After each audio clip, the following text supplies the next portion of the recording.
नमस्कार विद्यार्थी मित्रांनो, आज आपण बघणार आहे 23/9/2025 च्या चालू घडामोडी, ज्या की महत्त्वाच्या आहेत.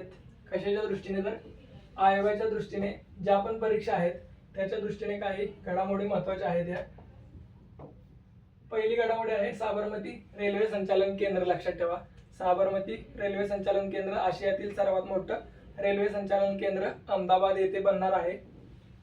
साबरमती लोकेशन मध्ये पश्चिम समर्पित मालवाहतूक कॉरिडॉरसाठी ते तयार केले जाणार आहे.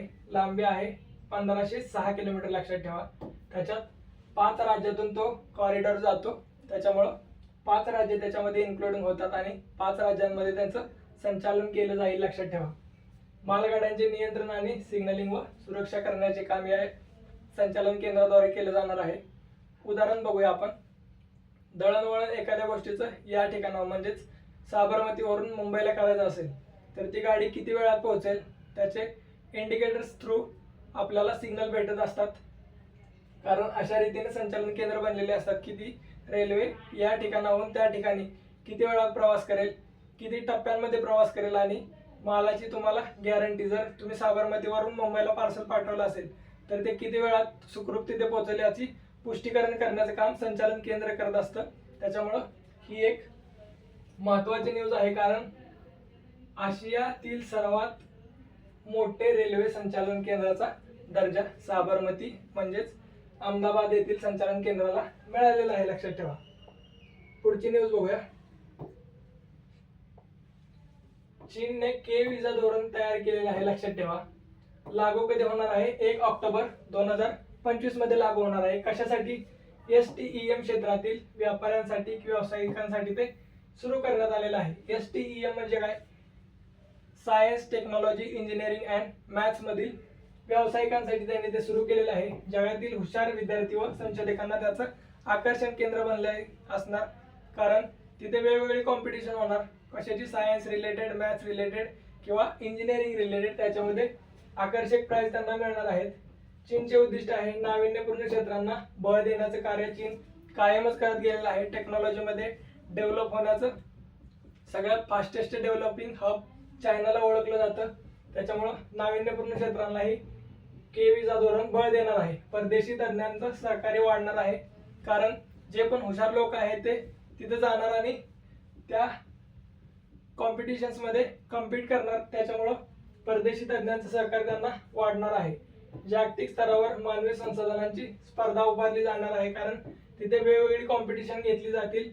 के विजा धोरणाच्या नुसार युरोप, अमेरिका, चीन यांच्यात प्रतिभा युद्ध तीव्र होण्याचं हे कॉम्पिटिशन कार्य करू शकतं. कारण काही महत्त्वाचे कॉम्पिटिशन ऑलरेडी होत आहेत, जसं की सायन्स. आपलं की सायन्समध्ये तुमचा प्रोजेक्ट एखादा आहे तर तो किती स्किल्ड आहे आणि त्याचा इम्पॅक्ट किती मोठा होऊ शकतो जगावर, याचा अगोदरच कॉम्पिटिशन होतं. तसंच मॅथ्स कॉम्पिटिशन पण होत असतं, पण के विजा धोरणाने अजून त्याला तीव्रता मिळण्याचं काम होणार आहे. लक्षात ठेवा, चीनने के विजा धोरण काढलेलं आहे. 1 ऑक्टोबर 2025 पासून ते लागू करणार आहेत. लक्षात घ्या, तारीख पण लक्षात ठेवा, महत्वाचे आहे. बगराम एअरबेस जो की अफगाणिस्तान मध्ये आहे. लक्षात ठेवा, याची पार्श्वभूमी जाणून घेऊया आपण. परवान प्रांतातील हा महत्वाचा लष्करी तळ आहे.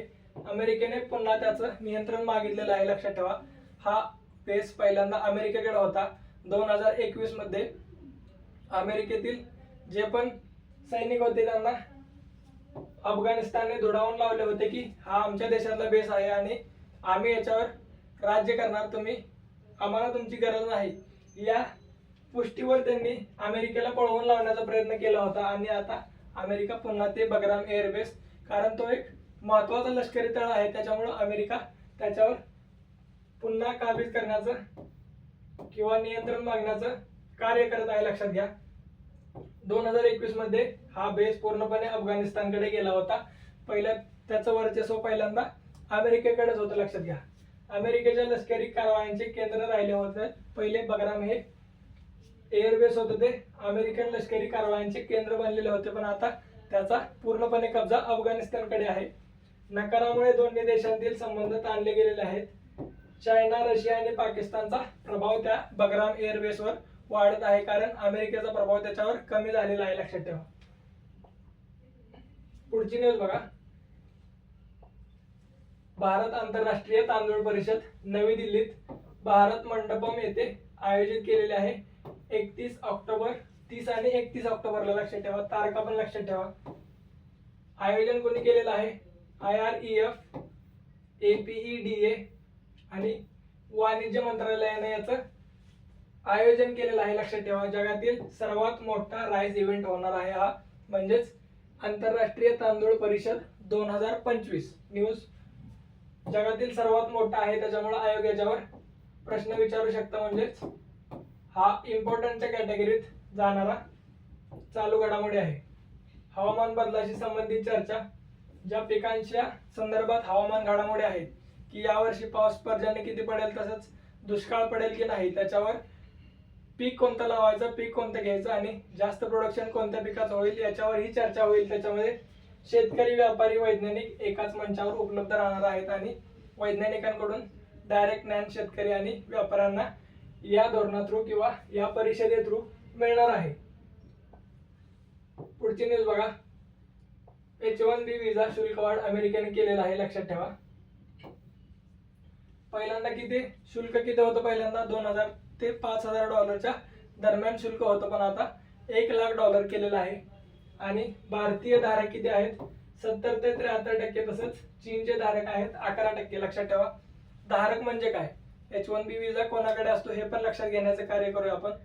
अमेरिकन ज्याच्याकडे नागरिकत्व नाही, ते तिथे जॉबसाठी जातात ना अमेरिकेमध्ये, त्यांना H1B विजा थ्रूच जायला लागतं, कारण त्यांची गव्हर्नमेंटची पॉलिसी तशी आहे की बाहेरच्या नागरिकांना H1B विजा शिवाय आतमध्ये एंट्री नाही. तर असे भारतातील 70 ते 73% धारक आहेत जे की अमेरिकेमध्ये राहत आहेत, त्यांच्याकडे H1B विजा आहे. बाकीचे जे 27 ते 28% राहिलेले आहेत त्यांना अमेरिकन नागरिकत्व प्राप्त आहेत, पण भारताचा मेजर नागरिक आहे तो H1B विजा थ्रू तिथे राहत आहे. भारतीय IT कंपन्यांना त्याचा मोठा धोका किंवा मोठा बोजा आहे. लक्षात ठेवा, कारण पहिल्यांदा हा कर किंवा हा शुल्क कोण भरत असतं की जो एम्प्लॉयर आहे. एम्प्लॉयला त्याचा काही फरक पडत नाही. एम्प्लॉयर जो आहे त्याला स्वतःच्या खिशातून आपल्याला परदेशातून आपल्याला जर एम्प्लॉईंग पाहिजे असेल तर त्याचा शुल्क तो भरत असतो. लक्षात घ्या, अमेरिकेचे उद्दिष्ट आहे स्थानिकांना प्राधान्य देणे. तिकडच्या ज्या प्रॉपरच्या कंपन्या आहेत त्यांच्यावर जर लोड टाकला तर आपल्याला माहित आहे की स्थानिकांना प्राधान्य देण्याचं काम ते करतील आणि बाहेरच्या लोकांना नाही तर स्थानिकांना तिथे जास्त प्रमाणात नोकरी दिली जाईल. लक्षात ठेवा, उद्योगांना भीती आहे की परदेशी प्रतिभा कमी होण्याचं कार्य डोनाल्ड ट्रम्प यांनी केलेलं आहे. या विजामध्ये करवाढ करून भारत अमेरिका व्यापार संबंधावर याचा थेट परिणाम होणार आहे. परदेशी व्यावसायिकांना प्रवेशावर या थ्रू मर्यादा येणार आहे, कारण H1B विजा हा खूप महाग झालेला आहे. H1B विजा किती वर्षासाठी चालतो? लक्षात घ्या, एकदा H1B विजा काढला तर तो 3 वर्ष त्याची मुदत असते. पुढची न्यूज बघा. स्मृतिमंदानाचा नवीन विक्रम आहे. 20 सप्टेंबर 2025 रोजी दिल्लीमध्ये जो सामना झाला, 50 चेंडू शतक स्मृती मंदानाने केलेला आहे. कोहलीचा पहिला विक्रम होता जो की होता 52 चेंडू शतक करण्याचा, तो तिने मोडीत काढलेला आहे. आणि भारतासाठी सर्वात जलद ODI शतक स्मृती मंदाना नाव लक्षात ठेवा. वुमन क्रिकेटर आहे जी की लेफ्ट हँडेड बॅट्समन आहे. तिने 50 चेंडू शतक करून ODI मध्ये हा नवीन विक्रम केलेला आहे. अनिश राज लक्षात ठेवा. पुढची न्यूज आहे. स्पीड स्केटिंग मध्ये त्याने यश मिळवलेलं आहे. चीन मध्ये 73वी इनलाईन स्पीड चॅम्पियनशिप होती, त्याच्यामुळे त्याला कोणतं पदक मिळालेलं आहे? कांस्य पदक मिळालेलं आहे. विक्रम किती मिनिटात केलेला आहे त्यानं? 39.714 म्हणजे 39.71 सेकंदात त्यानं कांस्य पदक पटकावण्याचा कार्यक्रम केलेला आहे. या श्रेणीत भारताचे पहिले पदक आहे. लक्षात ठेवा, कोणत्या श्रेणीमध्ये? स्पीड स्केटिंग मध्ये यश मिळवण्याच्या श्रेणीमध्ये भारताचे हे पहिले पदक आहे, त्याच्यामुळे नाव लक्षात ठेवा, अनिश राज. पुढची न्यूज आहे. 22 सप्टेंबर जागतिक गेंडा दिवस. गेंड्यांच्या 5 प्रजातींचा संरक्षणावर याचा भर आहे. उद्देश बघा, जागरूकता निर्माण करणे, प्रमुख धोके, अवैध शिकार किंवा अधिवास नाश. शिंगांच्या मागणीमुळे तस्करी वाढलेली आहे, त्याच्यामुळं जागतिक गेंडा दिवस अशामुळे जागृती निर्माण करण्यामध्ये त्याचा हातभार लागणार आहे. विविध देशात मोहिमा आयोजित केल्या जातात. भारतात आसाममध्ये एकशिंगी गेंड्यांचं प्रमाण जास्त आहे, लक्षात ठेवा. गेंडे पर्यावरणीय संतुलनासाठी महत्त्वाचे आहेत. संवर्धनासाठी सरकार लोक सहभाग आवश्यक आहे. गेंड्यांच्या शिंगाची तस्करी जास्त प्रमाणावर होत असते, त्याच्यामुळं त्याची शिकार होऊ नये म्हणून जागरूकता पसरवण्याचं कार्य या दिवसांमध्ये केलं जातं की त्याच्यामुळं 22 सप्टेंबर हा जागतिक गेंडा दिवस म्हणून साजरा केला जातो. त्याच्यात ती जागरूकता पसरवली जाते, लक्षात ठेवा. मिथुन मन्हास लक्षात ठेवा नवीन BCCI चे अध्यक्ष झालेले आहेत. मिथुन मन्हासचं जर बॅकग्राऊंड बघितलं आपण तर ते जम्मू काश्मीरचे माजी क्रिकेटपटू आहेत. ते फर्स्ट क्लास क्रिकेटमध्ये प्रथम श्रेणी व प्रशिक्षण म्हणून ते यशस्वी झालेले आहेत, लक्षात ठेवा. प्रथम श्रेणी म्हणजेच फर्स्ट क्लास क्रिकेटमध्ये प्रशिक्षक म्हणून त्यांनी ते यशस्वी कामगिरी पार केल्याबद्दल BCCI चे ते अध्यक्ष झालेले आहेत. रॉजर बिन्नी यांची जागा रिप्लेस केलेली आहे कोणी? मिथुन मन्हास. मिथुन मन्हासचा अजून एक बॅकग्राऊंड आहे की पुणे वॉरियर्स कडून ते खेळत होते पहिल्यांदा. त्या टीम मध्ये युवराज सिंग तसेच स्टीव्ह स्मिथ आणि मिथुन मन्हास पण त्या 2012 आय गेस त्या टीम मध्ये होते. BCCI स्थापना 1 डिसेंबर 1928 ला झालेली आहे, लक्षात ठेवा. BCCI ची स्थापना 1 डिसेंबर 1928. मुख्यालय मुंबईमध्ये आहे. जगातील प्रभावशाली क्रीडा पदांपैकी एक पद आहे, लक्षात ठेवा. BCCI म्हणजे board of cricket control of India. त्याचे अध्यक्ष झालेले आहेत मिथुन मन्हास.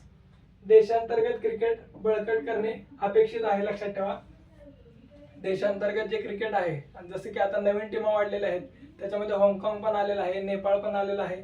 अशा देशांतर्गत क्रिकेटला बळकटी देण्याचं कार्य BCCI करत असतात आणि त्याचा अध्यक्ष झालेले आहेत मिथुन मन्हास, जे की 37वे BCCI चे अध्यक्ष आहेत. आणि त्यांनी रिप्लेस कोणाला केले आहे तर रॉजर बिन्नी.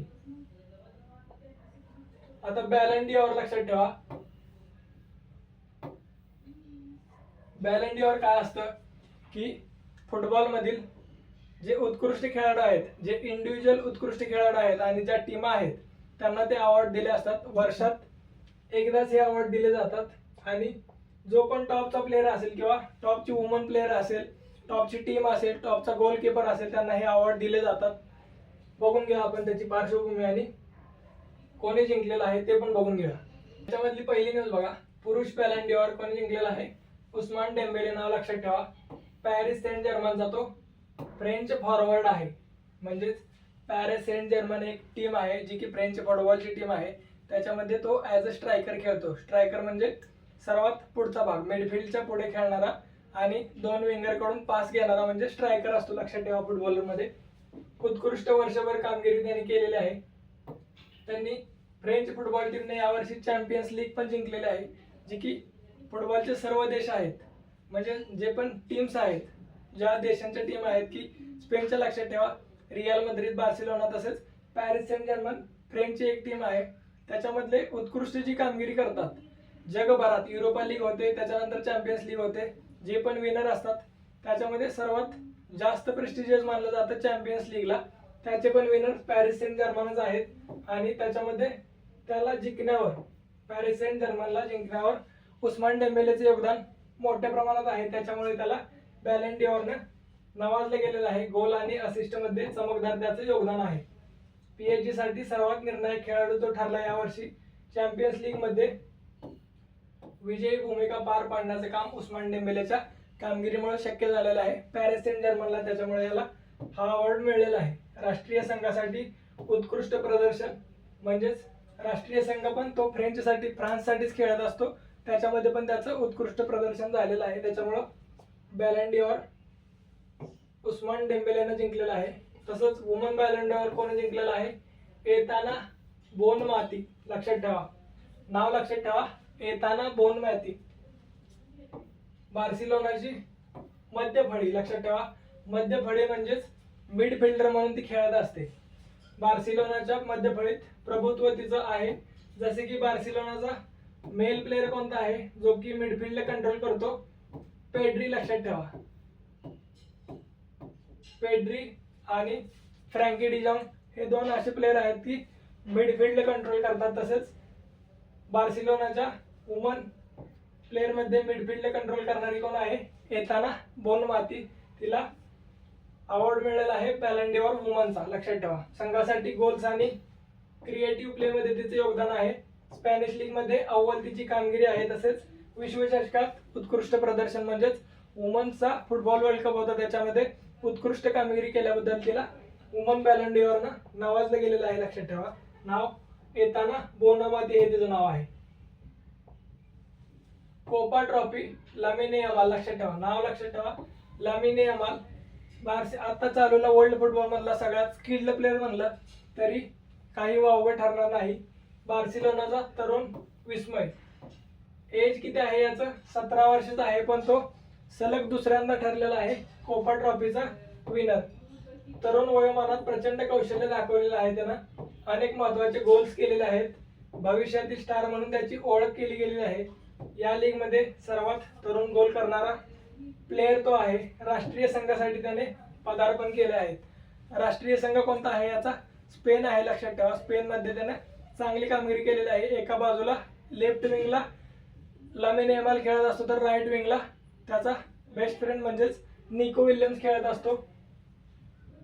जास्त स्किल्ड प्लेअर असल्यामुळे याने हा अवॉर्ड सलग दुसऱ्यांदा जिंकलेला आहे, लक्षात ठेवा. नाव आहे लामिने Yamal. Yashin trophy Gianluigi Donnarumma, लक्षात ठेवा. जियानलुइगी डोनारुमा नाव आहे. PSG किंवा मँचेस्टर सिटीचा गोलकीपर आहे.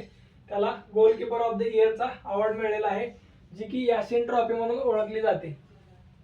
गोल रक्षणात उत्कृष्ट कामगिरी केल्यामुळे त्याला ही ट्रॉफी मिळालेली आहे. महत्वाच्या सामन्यांमध्ये रक्षात्मक नायक म्हणून तो उभारला. म्हणजेच गोलकीपर कोणाचा होता लक्षात ठेवा? पॅरिस सेंट जर्मन, जे की जर्सीवर पण आपल्याला दिसत आहे. पॅरिस सेंट जर्मनचा तो गोलकीपर होता, पण आता मँचेस्टर सिटी या टीमसाठी तो खेळत आहे. या सीझन मध्ये त्याचा ट्रान्सफर झालेला आहे. चांगल्या पैशात मँचेस्टर सिटीने त्याला खरेदी केलेला आहे, लक्षात ठेवा. 2 क्लबसाठी स्थिरता त्याने दाखवलेली आहे. उत्कृष्ट त्याच्या कामगिरीमुळे गोलकीपर ऑफ द इयरचा अवॉर्ड म्हणजेच याशिन ट्रॉफी त्याला मिळालेली आहे. पेनल्टी शूटआउट मध्ये विशेष प्रभाव, लक्षात ठेवा. एमी मार्टिनेज जसा की अर्जेंटिना संघासाठी आहे, तसेच डोनारुमा पॅरिस सेंट जर्मन संघासाठी खेळतो आणि त्याची पेनल्टी शूटआउट मध्ये त्याला विशेष कामगिरी त्यांनी केलेली आहे, त्याच्यामुळे उत्कृष्ट गोलकीपर म्हणून त्याला निवडलेला आहे.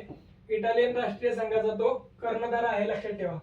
इटालियन जो टीम आहे त्याचा राष्ट्रीय संघाचा कर्णधार कोण आहे? Gianluigi Donnarumma. उत्कृष्ट गोलकीपर यंदाचा भेटलेला आहे त्याला. जेरड मुलर ट्रॉफी पुरुषचा विनर कोण आहे? विक्टर गायकोरस, लक्षात ठेवा. विक्टर गायकोरस. स्पोर्टिंग CP म्हणजेच स्पोर्टिंगची एक टीम आहे, फुटबॉल क्लब आहे स्पोर्टिंग CP म्हणून. त्याच्याकडे अगोदर रोनाल्डो पण खेळत होता. त्याच्यामध्येच यंदा अगोदरच्या सीझन मध्ये स्पोर्टिंग CP मध्ये विक्टर गायकोरस पण खेळत होता. आर्सेनलचा स्ट्रायकर आहे तो. आता यंदाच्या ट्रान्सफर विंडो मध्ये त्याला आर्सेनल संघाने विकत घेतलेला आहे. गोल करण्याची उच्च क्षमता, लक्षात ठेवा. जेरड मुलर ट्रॉफीचा संदर्भ जर लक्षात घेतला आपण, तर जेरड मुलर ट्रॉफी कोणाला दिली जाते? जो की त्या इयर मधला सगळ्यात जास्त गोल करणारा प्लेअर आहे.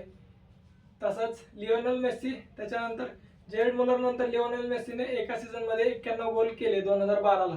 पण ती ट्रॉफी अगोदरपासून प्रचलित जेरड मुलरच्या नावाने असल्यामुळे अजून पण ती ट्रॉफी वितरित केली जाते. काही ठराविक वर्षानंतर याचं नाव चेंज होऊन लिओनेल मेस्सी ट्रॉफी पण होऊ शकतं, लक्षात घ्या. कारण सर्वात जास्त गोल कोणाचे आहेत तर एका सीझन मध्ये सगळ्यात जास्त गोल आहेत लिओनेल मेस्सीचे. ते आहेत 2012 मध्ये 91 गोल्स त्याने मारलेले होते. विविध लीग मध्ये ठराविक योगदान त्याने दिलेलं आहे. त्याच्यामुळे जेरड मुलर पुरुष मध्ये विक्टर गायकोरसला ट्रॉफी मिळालेली आहे, जेरड मुलर ट्रॉफी, लक्षात घ्या. तसेच वुमन्स मध्ये ही ट्रॉफी कोणाला मिळालेली आहे? एवा पाझोर, लक्षात ठेवा. नाव लक्षात ठेवण्यासारखं आहे. एवा पाझोर, जी की बार्सिलोनाची गोल मशीन आहे, लक्षात ठेवा. गोल मशीन कोणाला म्हटलं जाते? की प्रत्येक सामन्यामध्ये एखादा गोल किंवा असिस्ट ज्याची कॅपॅसिटी ती असते त्याला गोल मशीन म्हटलं जातं. बार्सिलोनासाठी गोल मशीन आहे. यंदाचे संघाचे आक्रमक नेतृत्व ती करत राहते. प्रमुख स्पर्धांमध्ये निर्णायक गोल ती करत राहते. चॅम्पियन्स लीग मध्ये सर्वाधिक गोल तिच्या नावावर आहेत. नाव आहे एवा पाझोर. पोलिश राष्ट्रीय संघाच्या आघाडीची ती खेळाडू आहे, म्हणजेच स्ट्रायकर ॲज अ ती खेळत राहते. त्याच्यामुळं तिला जेड मुलर ट्रॉफी दिलेली आहे, कारण तिने गोल्स कॉन्ट्रीब्युशन आणि असिस्ट कॉन्ट्रीब्युशन मध्ये महत्वाचे योगदान दिलेलं आहे. पुरुष वर्षाचा क्लब बघा पॅरिस सेंट जर्मन आहे.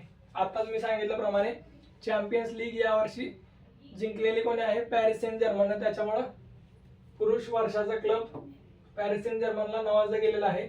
लीग आणि युरोपियन स्पर्धांमध्ये त्यांचं प्रभुत्व आहे. स्टार खेळाडूंचा संघ आहे, लक्षात घ्या. भरपूर स्टार खेळाडू याच्यामध्ये आहेत, जसे की विटिन्या आहे, डेम्बेले आहे, हाकिमी आहे, असे मोठमोठे प्लेयर या टीम मध्ये आहेत. संघ म्हणून सुसंगत कामगिरी करण्याचं काम त्यांनी केलेलं आहे. चॅम्पियन्स लीगचे विजेतेपद तसेच घरगुती लीग मध्ये अपराजित विजय. लक्षात घ्या, फ्रेंचच्या ज्या पण टीम आहेत त्याच्यामध्ये येतं मोनॅको, हे बाकीच्या टीम आहेत, त्यांच्या विरुद्ध ते अपराजित राहिले पूर्ण वर्षभर. त्याच्यामुळं त्यांना हा अवॉर्ड दिला गेलेला आहे. तसंच 3 वर्षाचा क्लब कोणता आहे? आर्सेनल. लक्षात ठेवा, पहिल्या लीग मध्ये उत्कृष्ट कामगिरी, संघाचा सामुदायिक ताकद दर्शवली, प्रमुख विजय आणि दर्जेदार खेळाडूंचा संघ म्हणून आर्सेनल वुमनचा संघ यावर्षी नावाजला गेलेला आहे. लक्षात घ्या. अशा प्रमाणे आयोग अशा गोष्टींवर प्रश्न विचारत असते की ज्या की महत्वाच्या आहेत, ज्या की पहिल्यांदा घडलेल्या आहेत आणि ज्या की वर्षातून एकदा आहेत. या सर्व न्यूज आपण आज कव्हर केलेल्या आहेत, ज्या की लेटेस्ट ज्या दिवसांमध्ये घडलेल्या आहेत. काल ज्या लेटेस्ट न्यूज होत्या त्या आपण आज बघितलेल्या आहेत, ज्या की आयोगाच्या दृष्टीने महत्वाच्या आहेत. तर अशाच काही न्यूज साठी आपण पुढचा पण व्हिडिओ बघा. तोपर्यंत धन्यवाद. उद्या आपण परत भेटूया एक नवीन व्हिडिओ मध्ये.